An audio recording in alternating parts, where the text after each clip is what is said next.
New Škoda Kodiaq is rolling off the assembly line at the factory in Kvasiny. This is the facelifted version with updated design and more advanced technology.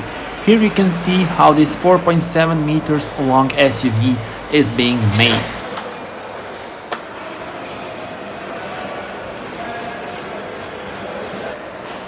Most noticeable changes to this model include the new slimmer matrix LED lights that do come as an option, slim rear taillights, and the new wheel design. Enjoy the process of building this model in modern factory located in Czech Republic.